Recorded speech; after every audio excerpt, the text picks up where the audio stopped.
Hello everyone, আসসালামু আলাইকুম। আমি জায়ান মমস থেকে মেঘলা চলে আসলাম আজকে নতুন আরেকটি ভিডিও নিয়ে তোমাদের মাঝে। কি অবস্থা সবার, তোমরা সবাই কেমন আছো? আশা করি তোমরা সবাই ভালো আছো। তোমাদের দয়া আল্লাহর রহমতে আমিও ভালো আছি।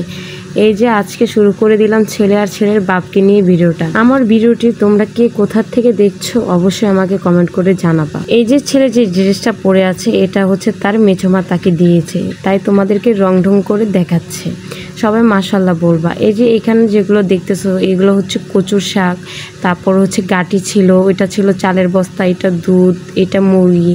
এগুলো সব কিছু হচ্ছে আমার মেজ বোনের শ্বশুর শাশুড়ি নিয়ে আসছে গ্রাম থেকে ঢাকা। অনেক জার্নি করে এসে এখানে তারা ফ্রেশ হয়ে হচ্ছে নাস্তা করছিল আর গল্প করতেছিল। এখানে আপু হচ্ছে ঘরে যা ছিল মালটা দিয়েছিল, আসার সাথে সাথে হচ্ছে শরবত দিয়েছিল, তারপর হচ্ছে রুটি কলা দিয়েছিল, তারা খেয়েছে। দেখো তারা খাওয়া দাওয়া শেষ করে আমাকে কচু দিয়ে গেল। না মানে আমাকে কচু দেয়নি, হচ্ছে আমাকে খাবারের কচু শাক দিয়ে গেছে। তারপর আমি মেজ আপুর রুমে যাই, দেখে আমার হচ্ছে আম্মু আর হচ্ছে আমার আন্টি, মানে আন্টি হচ্ছে আমার মেজ বোনের শাশুড়ি, ওনারা দুজন হচ্ছে লতি কাটতেছিল।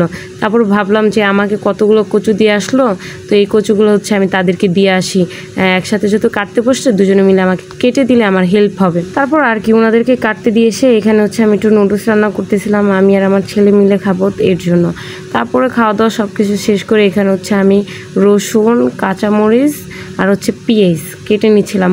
আম্মু তারপর আপু ওনারা বললো এই শাকে নাকি হচ্ছে রসুনটা বেশি করে দিলে খেতে ভালো লাগে। এরপর আমি অনেকগুলো রসুন কেটে নিয়েছিলাম, এটা ধুয়ে আমি বসাই দিছি। ওমা এখন দেখি আমার হাত এত পরিমাণ চুলকাচ্ছে আর ফুলে যাচ্ছে। পরে আমার বাবা বলল হচ্ছে সরিষার তেল আর হচ্ছে লবণ মেখে চুলায় একটু ছাকো, চুলকানিটা কমে যাবে।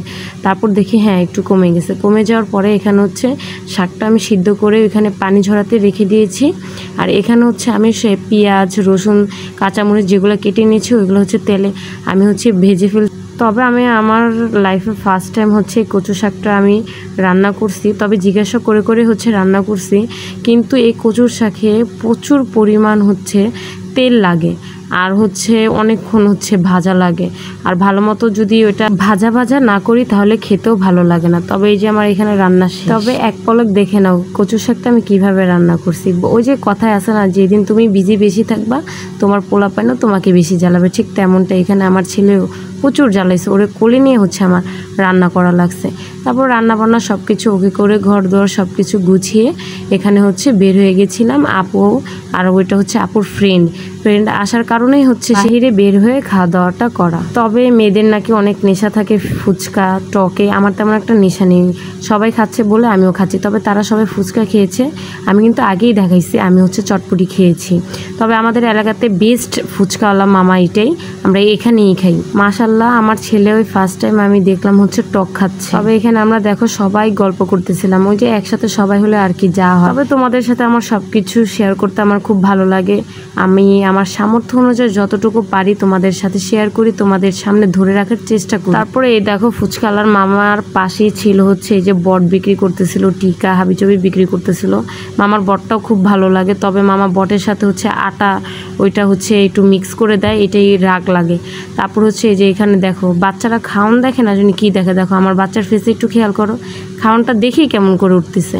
তারপর সব কিছু বাইরে খাওয়া দাওয়া করে বাসায় আসলাম, কারণ হচ্ছে 9টা বেজে গেছিলো, অনেক রাত হয়ে গেছিলো। তারপর বাসায় এসে দেখি আমার হাজব্যান্ড চলে আসছে, এখানে আলু পেঁয়াজ ছিল না সেটা আনছে, আমার জন্য সকালের নাস্তা নিয়ে আসছে। আর উনি চিংড়ি শুটকি ভর্তাটা খুব পছন্দ করে, যে কারণে হচ্ছে আসার সময় হচ্ছে চিংড়ি শুটকিটা নিয়ে আসছে। আমি সব কিছু ওকে করে দিয়েছি তাকে, সে শুধু হচ্ছে এই যে এখানে ব্যালেন্ডারের মাধ্যমে ভর্তাটা করে ফেলেছে। তবে ভর্তাটা খুব মজা হয়েছে।